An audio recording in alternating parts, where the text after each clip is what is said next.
Hello, so in today's video, I'm just gonna quickly go over like how Denia works, like what her kit does, as well as how to play her and like the exact specifics of which attacks give how much forte, what the forte bars are. If you notice, there are a bunch, so we'll be covering all of that in today's video. Alright, so typically I want to show this in the tutorial stage for Denia, except that the tutorial stage doesn't let you intro to her, so you can't really visualize it. So by doing it in the trial stage, it will make it much more clearer. So let's take a look at our first forte bar. This will be called the void particle. This is called a void particle. So her void particle, which is her basic forte, will be converted in a 1:1 ratio into it will remain in her out form. So just to illustrate it, that void particle charges to about, this is like 20 points. It's one of her inherent passives if she enters battle with no void particles and no dark cores, which I'll explain what they are later. Then of course they fill up with basic attacks. She has a string of 4 basic attacks, and basic attack 3 is cancelable like on cast. It will still do the damage. Like look at that. If you cancel basic 3, which flings her back. Typically, if you let it play out, it goes like that. But then, if you cancel it, obviously you can't cast basic 4. And 4 also has a really obvious like sound indicator of the pop. So you can use that to gauge, or like when to cancel or when to out. Or cancel or when to skill. Like that. So what do we do with all the void particle? Let's find out. So once we get 100 void particle, there we have 100. We can use our ultimate. You can see that we have this void particle, and there's also this charging bar, which we will look at later. So you'll notice that with every basic attack, it's consuming the void particle. And then there's also this little cutout thing, which fills when you consume void particle and when she does basic attacks. Like look at that. And then once this is full, you'll notice that our ultimate is available. So that's the idea. Like by consuming, by either doing basic attacks or consuming the void particle, it will charge this middle thingy, the cutout, which is called conform or charge. So let's try and get it again real quick. So you notice that we have 3 diamond looking things here. So what are those? You can see that our E is currently enhanced. So you can press it twice to consume all of the diamonds, which are called dark cores. And the enhanced skill is not available unless you have dark cores. So question is, how do we get dark cores? Well, we'll dive into a kit in a short while, but let's take a look here. When this bar is charging, once it's full, it will give us 1 dark core. Yeah. So how does this bar come about? Well, Denia has 2 like states. So to explain one thing that I haven't touched on yet, this bar that charges, what causes it? So it's actually after she uses her ultimate. Check this out. She obtained entropy shift stagecraft form. We have breakdown form and stagecraft form. Okay, to simplify it, let's call it evil aura and good aura. Okay, so she'll get evil aura for 12 seconds after you use her first ultimate. The first ultimate to send her into the evil mode.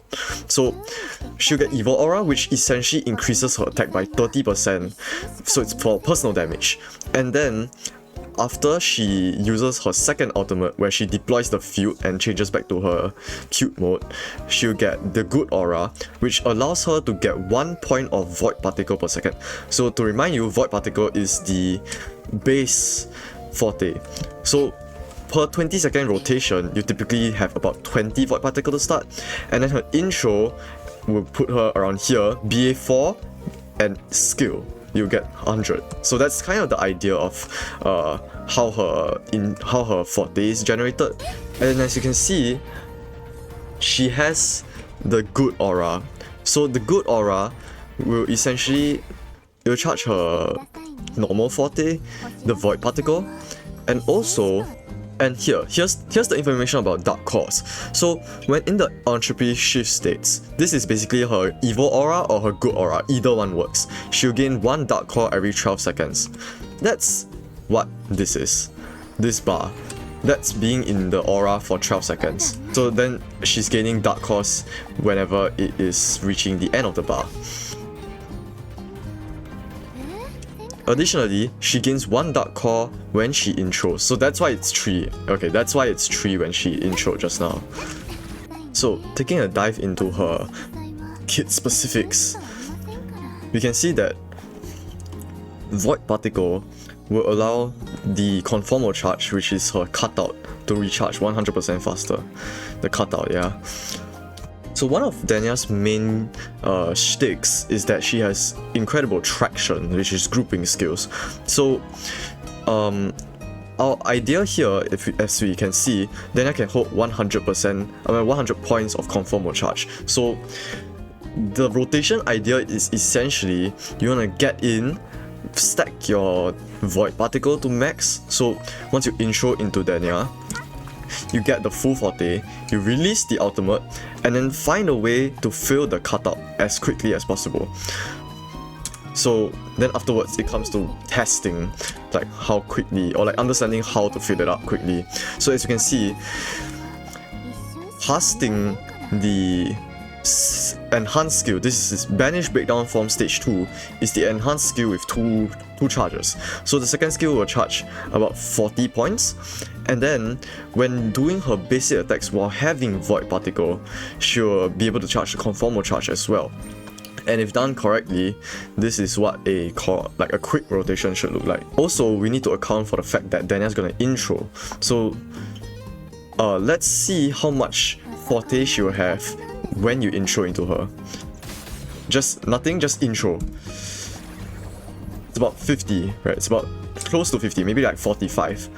Then, if you notice, she actually enters after having done BA3. It'll put her on BA4. So the next attack you release will be her basic attack 4, which is the big bubble pop. So let's do it again. Pop, and we at 75. Now, obviously doing 1, 2, 3, 4 again is gonna be very inefficient, especially with the huge opening for enemies to hit you. So here's the most efficient way to do it. You intro BA4 and then you E, because the E has no cost, it's just spare damage and it gives you free forte. So now we have 100 forte. We can out into our void metal state with 1, 2, 3, 4, E, E. And you see, I don't actually have my ultimate. Reason is, I missed an attack. Because one thing is, when you consume Void Particle, she'll gain the conformal charge. However, if you miss the attack, it also loses some conformal charge. Because not only do you get conformal charge from consuming Void Particle, you also get it by hitting your enhanced basics. So if you don't hit the enhanced basics, you miss out on some of that dark forte. So let's do BA4, E, and out here. Let's make sure to hit our enemies here. 1, 2, 3, 4, E, E, out. Yeah, that's it. And you're out. Now what we need to do is understand how our forte charges, why, and how to adjust if something were to go wrong. If you don't actually have enough for the ultimate, just keep doing basic attacks, because that's the fastest way to charge. Also, something interesting to note is that actually she has very wide windows. So if I do 1, 2, I can go back and do 3 and 4. She has a really long hit animation, okay, to illustrate one example, right? Like for Chisa, you can do a lot of swaps in between her animations, like this.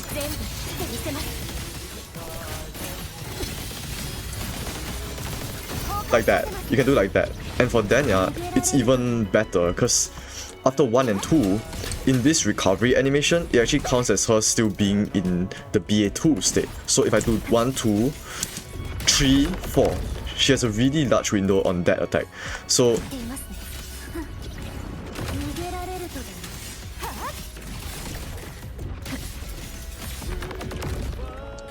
that's an example of the BA4 window, which is not too bad in itself. It's actually pretty big. Not gonna lie, it's pretty big. 2, 3. Then we switch out.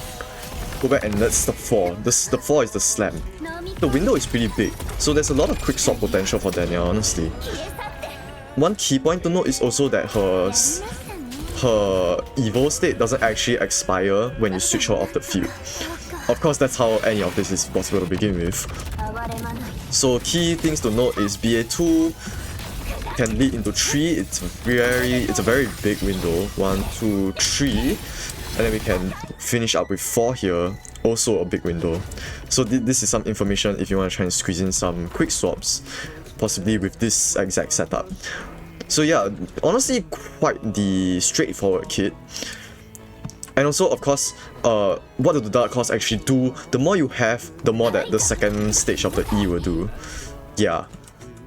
Basically, her second skill, the stage 2 of Banish, will get additional multipliers depending on how many Dark Claws you consume, in which case you will consume all that you currently hold. As for the specifics of what her kit does, essentially her ultimate is just a bunch of damage, and then the second ultimate releases a field, which is this field, this erosion field, which will suck in the enemies to the center of it, as well as apply fusion burst if you're in the resonance mode fusion burst, which can be toggled with this, or if you're in tune strain, it will inflict tune strain shifting on them and reset the duration of interfered.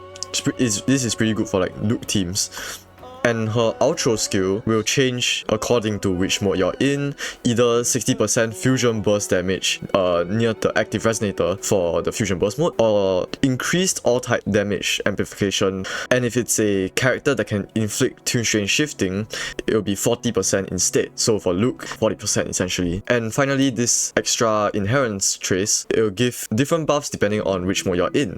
So yeah, really good buffs. 30% fusion damage for the entire team if you're in fusion burst, and should provide 10 tune break boosts to all resonators in the team if you're in the tune strain mode. But if you're over 100% off tune build up rate, which is, in other words, if you have Monia in the team, she will give you 40 instead. So yeah. Now for echoes, of course you want to be running chromatic foam if you are going to play her with Aemeath, but if you're going to play her with Luuk, definitely use the new set, the Reel of Spliced Memories, which will provide extra tune break boost if you inflict the debuffs on the enemies. And for stats, you want to be looking at crit rate, crit damage, of course, ER if possible, and some attack or resonance liberation, because that's what she scales off if you want to get some damage out of her. So you can just run crit according to what your weapon is. Double fusion, or actually 1 fusion, 1 attack is alright as well. Double attack. And for weapons, lowkey, her signature is her only good option, otherwise run String Master, because like the standard rectifiers aren't that amazing. So if anything, just run like Cosmic Ripples or the other standard rectifier. This one, the Boson Astrolabe, which will increase her own damage, but it gives her ER in case you need some, as compared to her signature, which buffs the team damage. Yeah, this attack buff for characters that inflict fusion burst or tune strain shifting. Now to talk about sequences, let's talk about S1, which is essentially a QOL where you can't really get interrupted during her basic attacks anymore. Now for S2, this is a very interesting S2. It's a pretty good upgrade for team-wide bonus. So in Fusion Burst mode, after somebody inflicts Fusion Burst, they'll gain 50% fusion damage bonus. And okay, so for this part, it's a new keyword, I'm pretty sure. Degenerate Void Matter is a new keyword here. So essentially, every time somebody, including herself, inflicts Fusion Burst, she'll get 1 stack of Degenerate Void Matter, which will allow her to ignore 1% of fusion up to 10% essentially.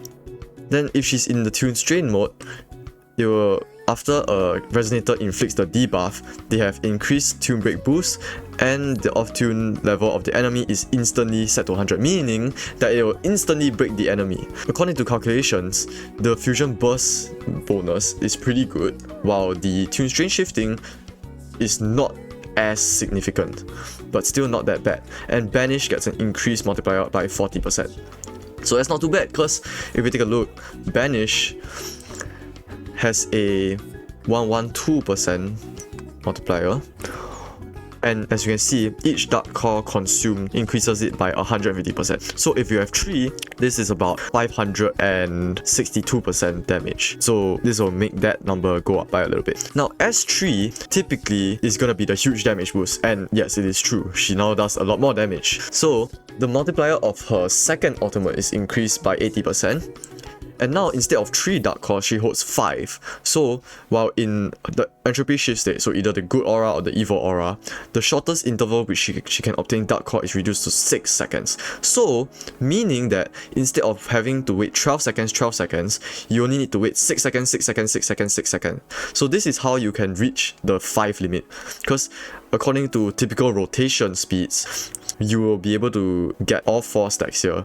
And now, the good aura is enhanced, and instead of granting 1 void particle per second, it grants 4. So typically, you would have about 20 void particle before you intro, but now you have 80. So all you need to do is intro and you can immediately ultimate. Meaning this cuts her rotation time and reduces her vulnerability moments. So her evil aura is enhanced so that her second ult will also grant 30 points of concerto energy, since you won't be needing to cast her skill or her BA4, I believe. I believe that's what this is making up for. And of course, her talent, this talent, which sets her dark core and void particle to 2 and 20, is enhanced to be set to the max, to match up with the 5 dark core max now. And when the dark core reaches its limit, casting the BA4 of her basic form or the skill of her basic form consumes all dark core. And then her S4 is just a reduction in her field hits. S5 is a increase of her first ultimate, and S6, now this is the long one, it's pretty freaking good. While in the entropy shift states, gains 60% attack and 60% hidden damage bonus. So it's just a huge personal damage bonus here. Whereas if she's in Tune Strain, the resonators in the team deal tune break damage to mistuned enemies and will inflict 1 more interfere on the target. So this is pretty good for luuk teams. Yeah, it's pretty freaking good for luuk teams. So yeah, now mainly the main thing to note here is that her energy regen should be around 125 to be safe. As you can see, we do have our ultimate up in full, and we are at 130 energy regen.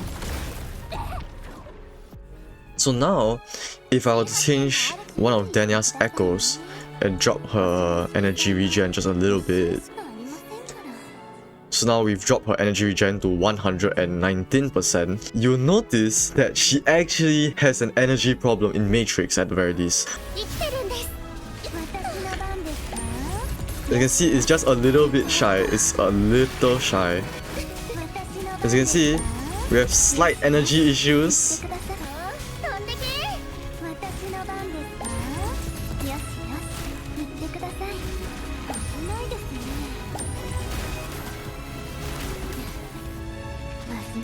Yeah, I have no energy. There's nothing I can do.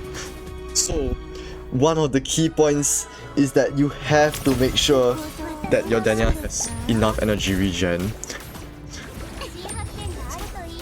because the rest of her skills in the base form barely produce any energy. So if you don't have enough energy regen, you'll be stuck there doing random things for quite some time. So if you notice, her E actually gives no energy. So most of the energy comes from hitting any of your normal attacks, as well as hitting your intro. So that's why energy regen is going to be so important here. Now also, you may notice that she actually has a heavy attack which consumes like 90% of her forte, but then you'll notice that you actually don't have her ultimate, and the reason being because her basic attacks also generate this. The basic attacks also generate conformal charge. So instead of trying to consume the void particle, the void particle via her heavy attack, you should be trying to do it via her basic attack, which is why I said do basic attack 4, and then double E, pretend at double E, then you out, and that's it. Yeah, honestly one of the more simple characters.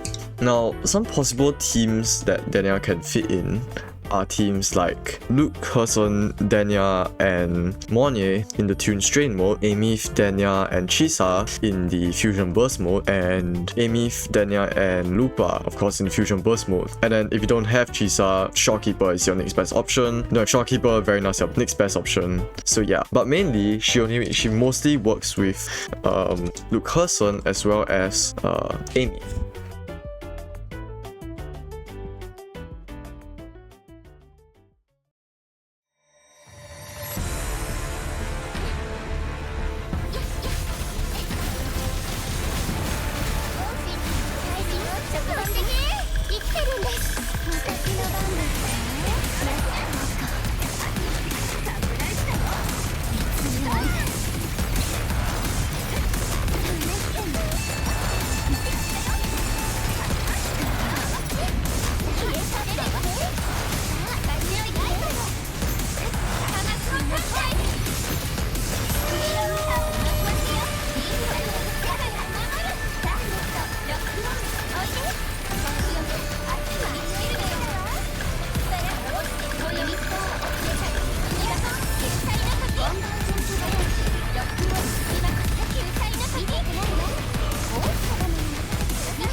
my Lynae is S0R0, we can see that Denia performs either a little bit better, a little bit worse, or about the same as Lynae would, even without the full team.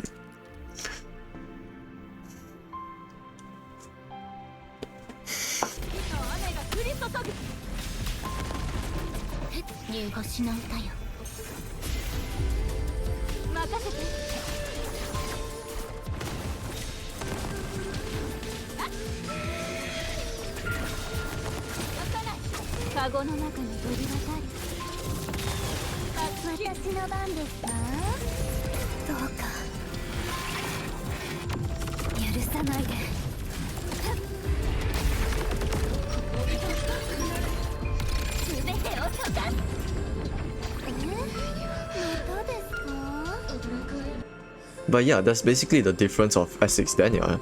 It makes her function as a main DPS at the very least. Probably not stronger than Aemeath as the main DPS. Actually, let's test it out.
glass that shattered.